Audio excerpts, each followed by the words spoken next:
So guys let's do crossword. So guys crossword का first क्या है हमारे पास, air tubes of insects. So guys जो इंसेक्ट्स के अंदर एयर ट्यूब्स होती है, अब इन इंसेक्ट्स में हमने कौन सा जानवर पढ़ा था, जानवर नहीं कौन सा इंसेक्ट पढ़ा था हमने, कॉकरोच। तो कॉकरोच में कौन सी एयर ट्यूब्स थी, ट्रेचियल एयर ट्यूब्स, तो उनको हम क्या बोलेंगे, ट्रेचिया। ठीक है,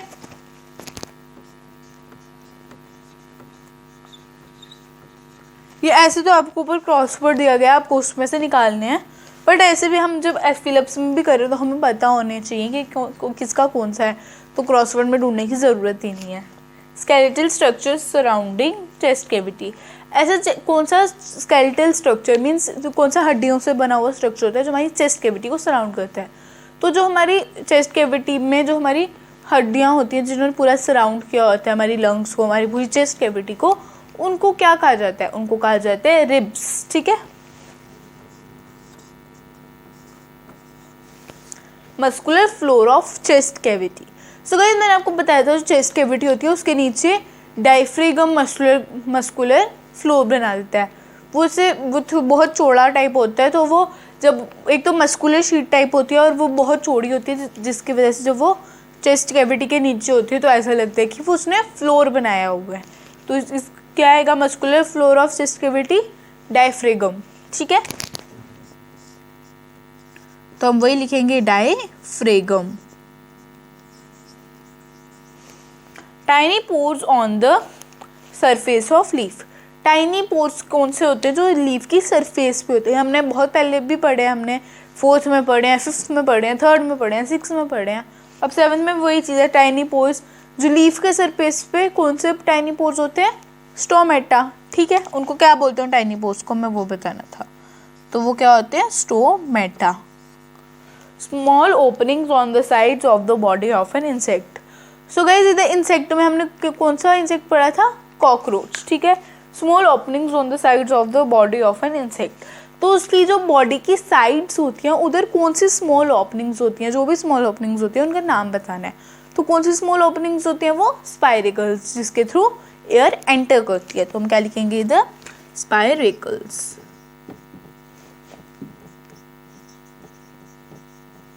ठीक है, the respiratory organs of human beings, human being का रेस्पिरेटरी ऑर्गन्स कौन सा है जिससे हम ब्रीथ करते हैं, वो है लंग्स। ठीक है,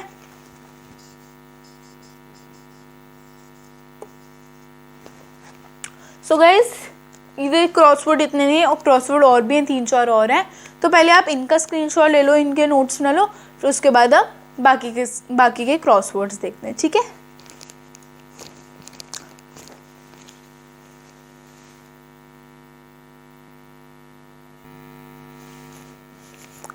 सो गाइज अब हम अपना क्रॉसवर्ड कंटिन्यू करते हैं।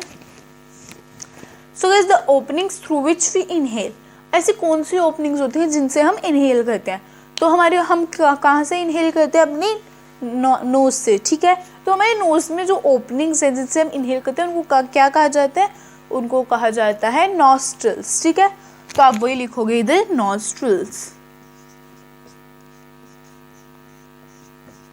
ठीक है, एन एनारोबिक ऑर्गेनिज्म। ठीक है, सो ये समझने वाला है एन एनारोबिक ऑर्गेनिज्म, हम यहाँ पे लिखेंगे ईस्ट। ठीक है, बट अभी सबके दिमाग में क्वेश्चन आ रहा है कि हमने ईस्ट क्यों लिखा, हमने ह्यूमन बींग्स क्यों नहीं लिख सकते हम।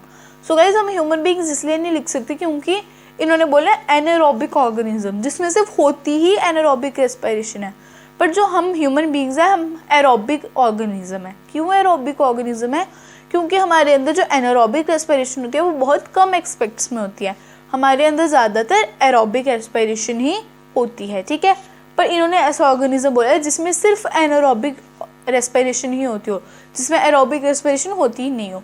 हमारे अंदर तो एनारोबिक रेस्पिरेशन बहुत कम एस्पेक्ट्स में होती है, ज़्यादातर तो हमारे अंदर एरोबिक रेस्पिरेशन ही होती है, तो हम ह्यूमन बींग्स नहीं लिख सकते, इसलिए हम क्या लिखेंगे, ईस्ट और सिंगल सेल ऑर्गेनिज्म। ठीक है, आप इधर ईस्ट भी लिख सकते हो और सिंगल सेल ऑर्गेनिज्म भी लिख सकते हो। ठीक है, बट अगर आप क्रॉसवर्ड के थ्रू जा रहे हो तो आप ईस्ट ही लिखोगे। ठीक है, फिर नेक्स्ट है हमारा एन ऑर्गेनिज्म विद ट्रेचियल सिस्टम, ऐसा कौन सा ऑर्गेनिज्म है जिसके अंदर ट्रेचियल सिस्टम होता है, तो ट्रेचियल सिस्टम किसके अंदर होता है, इंसेक्ट्स के अंदर। ठीक है, तो हमारा टेरेस्ट्रियल सिस्टम होता है इंसेक्ट्स के अंदर, और इंसेक्ट्स में हम नाम ले लें तो कॉकरोच, ठीक है।